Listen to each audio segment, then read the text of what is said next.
ప్రకటన గ్రంథము 12వ అధ్యాయము 7వ వచనం చూద్దామండి. ప్రకటన గ్రంథము 12వ అధ్యాయము 7వ వచనం చూద్దాం. అంతటా పరలోకమందు యుద్ధము జరిగెను. మిఖాయేలును అతని దూతలను ఆ ఘట సర్పముతో యుద్ధము చేయవలనని ఉండగా ఆ ఘట్ట సర్పమును దాని దూతలను యుద్ధము చేసిరి గాని గెలవలేకపోయిరి గనుక పరలోకమందు వారికి ఇక స్థలము లేకపోయాను. See the fight, the fight, the fight, the war. మీరు అనుకుంటుండొచ్చు అపవాది ఎప్పుడు చూసినా లోకస్తులతోటి, లోకపు మనుషులతోటి పోరాడుతున్నాడు, అందుకని వారు మరణిస్తున్నారు, అందుకని వారికి హఠాత్తుగా అకస్మాత్తుగా మరణిస్తున్నారు, లేకపోతే తెగులు వస్తున్నాయి, లేకపోతే ఇవి వస్తున్నాయి అవి వస్తున్నాయి అనుకుంటున్నారు. కానీ do you realize that the devil has nothing to do with those who don't trust in God? దేవుని నమ్మని వారికి, దేవునికి యందు భయభక్తులు లేని వారికి అసలు వారికి సంబంధమే లేదు. వాళ్ళు ఎట్లాగూ నా జిల్లాలో నా బ్యాచ్లో ఉన్నారు కాబట్టి నాకు బాధే లేదు, వాళ్ళని అసలు నేను కొంచెం కూడా కదపను అంటాడు. కానీ వాడి బాధంతా ఎక్కడ, వాడి బాధంతా వాడికి తిక్కబుట్టించేది, వాడికి బాధ కలిగించేది ఏంటిదంటే విశ్వాసుల్ని, సెయింట్ అంటే భక్తి పరునుల్ని, ఆయన ఎందు విశ్వసించిన వారికి. సో వాడు ఏం చేస్తాడంటే ఎప్పుడు చూసిన ఎలాగ యుద్ధము రేపాలా. It is always a constant battle. ఎవరికి అంటే విశ్వాసులకి అపవాదికి, అపవాదికి, విశ్వాసికి అపవాది ఎప్పుడు. ఎందుకంటే మనం అందుకని వాక్యం తెలియజేస్తుంది, నేను పోరాడేది మనుషులు కాదు కానీ దురాత్మలతోటి. మనం పోరాడేది మనుషులు కాదు, రక్తము కాదు, మాంసము కాదు. We are fighting against the principalities, లోకనాథులతోటి, దురాత్మలతోటి, శక్తులతోటి. అందుకనే గెలవలేకపోయాడంట. ఎప్పుడు గెలవలేకపోతాడంటే ముందు చూద్దామండి. మనం అందరం కూడా ఈ ఆత్మీయ యుద్ధంలో ఉన్నామని గ్రహించాలి. ఎంతోమంది గ్రహిస్తున్నారు నిజంగా. This is a fight, this is a war. ఏంటి, మనకి వివిధమైన యుద్ధాలు ఉంటాయి. ఒక్కొక్కరికి ఒక్కొక్క రీతిగా యుద్ధం జరుగుతూ ఉంటుంది. అదే రీతిగా ప్రసంగి గ్రంథం 3వ అధ్యాయము 8వ వచనం చూద్దామా. ప్రేమించుటకు, ద్వేషుటకు, యుద్ధము చేయుటకు, సమాధాన పడుటకు ఉంటుందంట. అయితే సమయము అన్నిటికీ కలదు అంటున్నాడు. ఈరోజు ఒకవేళ if you are in a war, ఒకవేళ మీరు యుద్ధంలో ఉన్నట్లయితే ఈ యుద్ధం అయిన వెంటనే దాని తర్వాత జయానికి కూడా సమయం ఉందంట. హల్లెలూయా.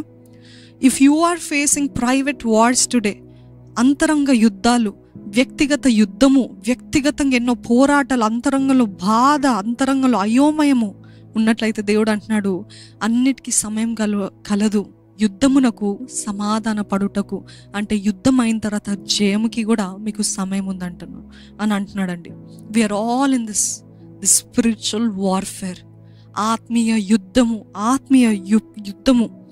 No one understands it. ఏ మనుషుడు అర్థం చేసుకోలేడు. ఒకవేళ మీరు కానీ మీ హృదయం పంచుకోవాలని, మీ స్నేహితులకి కానీ, మీ భర్తకు కానీ, లేకపోతే ఎవరికైనా పంచుకోవాలని అనుకుంటే వారు ఒకవేళ మీ పైన తీర్పు తీరుస్తారు. నువ్వు అలా చేస్తున్నావు, నీ స్వభావం ఇలాగుంది, అందుకనే that is why your facing అని యోబును కూడా ఆ 3 స్నేహితులు ఎలాగైతే తీర్పు తీర్చారో, నువ్వేదో పాపం చేసావు కాబట్టి నీకు ఇది అని అంటే అది కాదండి. Why did God send Job the battle? ఎందుకు యోబుకి దేవుడు యుద్ధం పంపించాడు? ఆయన ఏమైనా తప్పు చేశాడా?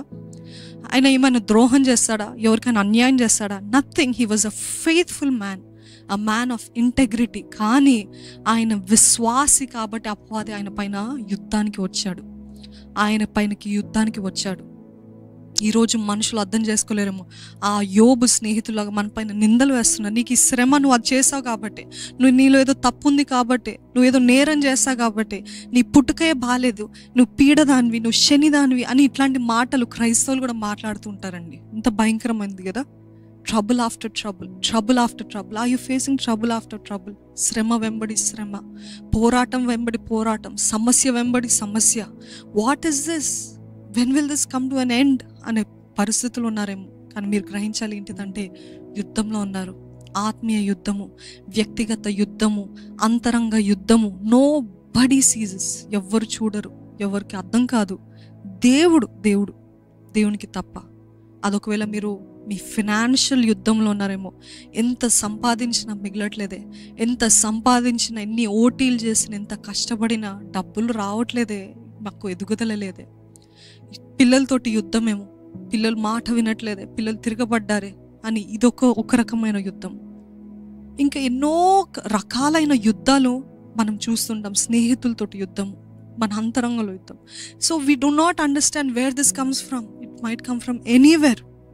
ఇంకొకటి ఏంటిదంటే మన శరీరం నుండి వచ్చే యుద్ధం. ఇది అస్సలైన యుద్ధం. ఏంటిదంటే దేవా, పౌలు అంటాడు కదా, నాకు ఏది మంచిదో అది చేయలేకపోతున్నానయ్యా, కానీ నేను ఏదైతే ద్వేషిస్తున్నానో అదే చేస్తున్నాను. అది యుద్ధం అండి. ఈరోజు విశ్వాసులకి ఏంటంటే యుద్ధము, వారికి తెలుసు ఏది చేయాలో, వారికి తెలుసు ఏది మంచిదో, కానీ అది చేయలేక ఏదైతే దేవుడికి అసహ్యమో, ఏదైతే అసహ్యమైన పాపం అని తెలుసో అదే చేస్తున్నామంటే, ఏదైతే ద్వేషిస్తున్నామో.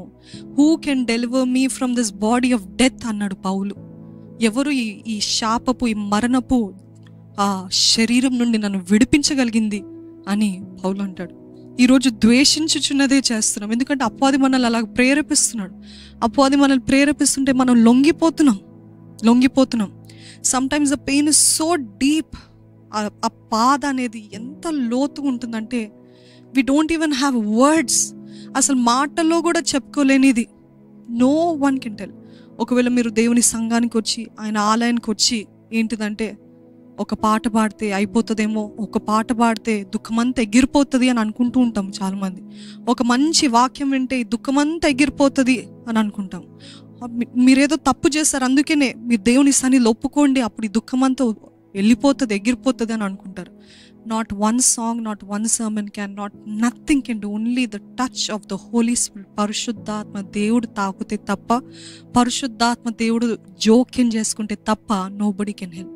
కొన్నిసార్లు దేవుడు కూడా మనల్ని అనుమతిస్తాడంట. దేవుడు కూడా సర్లే వెళ్ళు, జస్ట్ గో హెడ్. ఎందుకంటే he wants us to survive.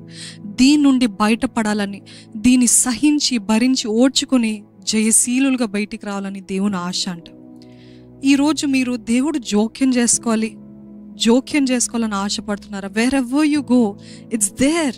ఎక్కడికి వెళ్ళినా మనం అంటా ఉంటాం, ఇందాక చెప్పాను కదండి, ఎవ్రీథింగ్ ఈజ్ ఆల్ రైట్. మన తల్లిదండ్రులకి ఏం చెప్తాము? అంత బాగునేది. మీరు హృదయంలో నిజంగా బాగుందా? అంతరంగంలో బాగుందా? మీ భర్తకి ఏంటి అలాగున్నావంటే, ఏం లేదండి, అంత బాగుందండి, ఏం లేదు, నాకేం తక్కువ అని అంటారు కదండి భార్యలు. భర్తలను అడిగితే ఏమంటారు?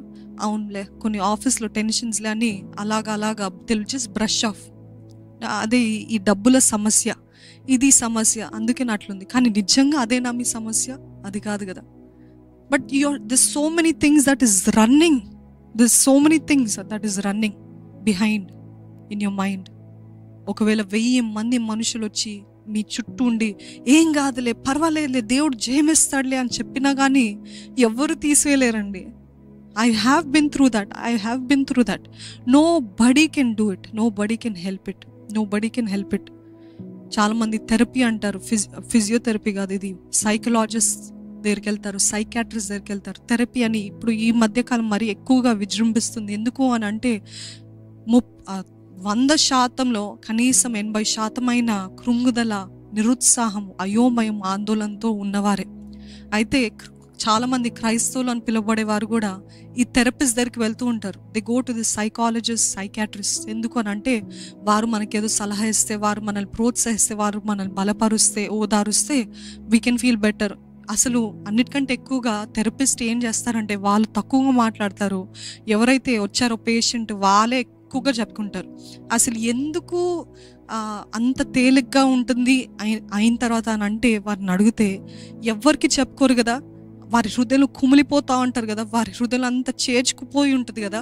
అదంతా వారు ఆ థెరపిస్ట్ ముందు కక్కేస్తే అప్పుడు నెమ్మది ఉంటుంది. వారు ఏమన్నారో తర్వాత సంగతి. కానీ వీరి హృదయంలో ఉన్నది పంచుకున్నారు కాబట్టి, వీరి హృదయంలో ఉన్నది కక్కేశారు కాబట్టి అప్పుడు వాళ్ళకి తేలికగా ఉంటుంది. ఈరోజు సగానికి సగం బాధ ఎందుకంటే చెప్పుకోలేని బాధ, అంతరంగ యుద్ధాలు. దేవుడు మొదటిగా ఇటువంటి పరిస్థితులు ఉంటే ఏం చేయమంటున్నాడు తెలుసా అండి? నా చేతులు వదిలే, just leave it in my hands. భారభరితమైన ఆత్మతోటి ఉన్నారా? The spirit of heaviness, the season of heaviness. చూడండి, అన్నిటికీ సమయం కలదు అని ప్రసంగి గ్రంథంలో ఉంటుంది. ఏంటిదంటే నవ్వుటకు, ఏడ్చుటకు సమయము, పెళ్ళి ఆపుటకు కూడా ఒక సమయం ఉంటుంది, సమాధానపరచడానికి, యుద్ధం చేయడానికి ఒక సమయం ఉంటుంది, చచ్చుటకు పుట్టుటకు సమయం, అన్నిటికీ సమయం ఉంది అని అంటాడు. పేతురు రాసిన మొదటి పత్రిక 1వ అధ్యాయం 6వ వచనం చూసినట్లయితే, ఇందువలన మీరు మిక్కిలి ఆనందించుచున్నారు కానీ అవసరమును బట్టి నానా విధములైన శోధన చేత ప్రస్తుతమున కొంచెం కాలమే మీకు దుఃఖము కలుగుచున్నది. ప్రస్తుతమున కొంచెము కాలము మీకు దుఃఖం కలుగుచుంది అని దేవుని వాక్యం తెలియజేస్తుంది. కొంచెం కాలం. ఈ కొంచెం కాలంకే మనం అందరము అయోమయం అయిపోతాం, చాలా హెవీ అయిపోతాం. Everybody has to go through the season of heaviness. Season, భారభరితమైన ఆత్మ. ఎంత ధనవంతుడు అవ్వనివ్వండి, ఎంత దరిద్రుడు అవ్వనివ్వండి, ఎంత అందచందాలు అవ్వనివ్వండి, ఉండనివ్వండి, ఎంత గొప్ప స్థితిలో ఉండనివ్వండి, ఎంత దీన స్థితిలో ఉండనివ్వండి, every person goes through a season of heaviness. భారభరితమైన ఆత్మ. అర్థం కాదు, ఏంటయ్యా ఇది ఇంత హెవీగా ఉంది, ఏంటయ్యా ఇంత తట్టుకోలేకపోతున్నాను, ఏంటయ్యా నాకు అర్థం కావట్లేదు, what should I do, what should I do, నేను ఏం చేయాలయ్యా అని అంటే దేవుడు అన్నాడు, కొంచెం కాలం, కొంచెం కాలమే. ప్రస్తుతమైన శోధనలు కొంచెం కాలమే.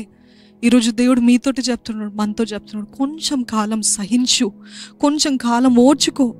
ఈ టైమ్స్ ఆఫ్ రిజెక్షన్, ఒకలాంటి అందరూ రిజెక్ట్ చేస్తున్నారేమో, అందరూ తెలియకుండా తృణీకరిస్తున్నారేమో, అర్థం కావట్లేదు. Why, what did I do wrong, నేను ఏం తప్పు చేశాను, నేను నమ్మకంగా ఉన్నాను కదా, నేను ప్రార్థనతో ఉన్నాను కదా, నేను వాక్యాన్ని చదువుతున్నాను, నేను దేవునికి ఎంతగానో దగ్గరగా ఉన్నాను కదా, but what is happening, why do I feel this heaviness.